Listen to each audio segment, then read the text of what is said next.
Nous allons prendre maintenant la direction du Proche-Orient. Nous attend sur place notre correspondant permanent dans la région, Franck Genozo, qui va vous parler d'un... Alors, c'est un phénomène assez mystérieux qui s'est produit en début de semaine.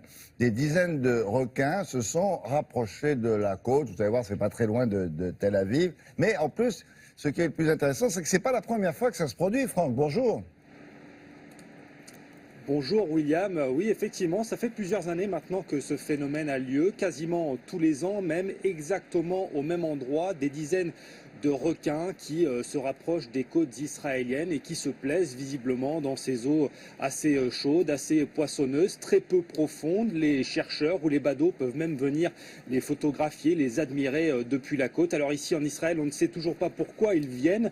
Les chercheurs se posent la question, on y reviendra tout à l'heure, mais ce qui est sûr, c'est que les médias israéliens ont surnommé ce phénomène, tenez-vous bien, le mystère de la piscine aux requins. Ce pourrait être le titre d'un polar, presque, c'est juste le titre de ce sujet avec des images impressionnantes récoltées et préparées par Jonah Messina.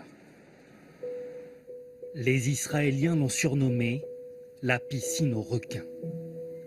Dans les eaux translucides de la côte méditerranéenne, régulièrement, ces impressionnantes créatures viennent par dizaines se réfugier.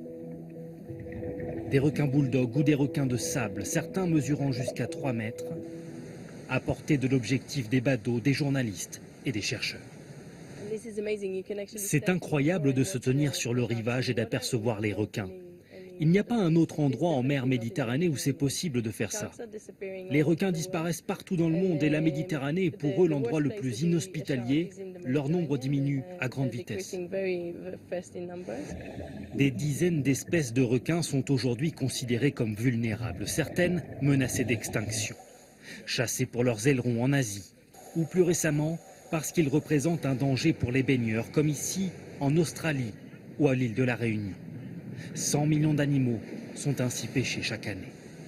Sur les côtes israéliennes, les autorités ont vivement déconseillé la baignade par précaution pour les nageurs, mais aussi pour préserver la tranquillité des animaux, qui visiblement se plaisent dans ces eaux particulièrement chaudes en raison d'une usine électrique toute proche. Nous les attrapons pour les recenser, les mesurer, essayer de comprendre pourquoi ils viennent aussi souvent et aussi nombreux autour de cette centrale électrique. Pour des raisons pour l'heure inexpliquées, les requins choisissent de plus en plus de s'arrêter le long des côtes israéliennes. A priori sans danger pour les baigneurs, aucune attaque n'a ici été enregistrée depuis des décennies. En plus, c'est vraiment le long de la côte avec beaucoup de baigneurs. Mais il n'y a pas une petite idée de la part des chercheurs sur la raison pour laquelle ils viennent aussi nombreux ? Alors, très sincèrement, ils ont des pistes, mais ils n'ont pas de réponse claire et définitive à offrir. Cela fait une dizaine d'années que les requins, maintenant, se trouvent particulièrement à l'aise sur les côtes israéliennes. Plusieurs raisons sont avancées. Il y a d'abord les eaux chaudes rejetées par cette centrale électrique que vous avez vue dans les sujets, dans lequel, visiblement, les requins se trouvent très à l'aise. Des eaux qui sont également très poissonneuses et cela faciliterait, ce serait un environnement assez agréable, notamment pour l'accouplement et pour la gestation des requins. Mais encore une fois, ce ne sont que des hypothèses.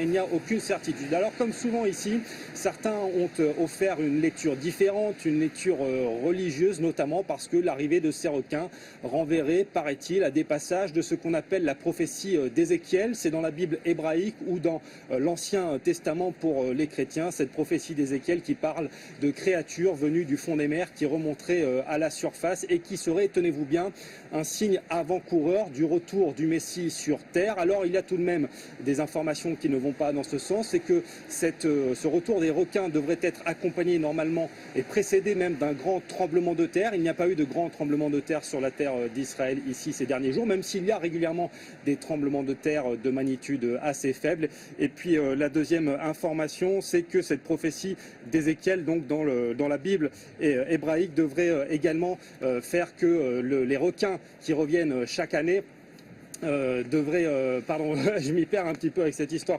de requins. Les requins devraient être donc un signe avant-coureur du retour du Messie, William. Et bien sûr, on restera sur le coup pour vous tenir informé si cela a lieu. Si jamais vous croisez le Messie, c'est évident.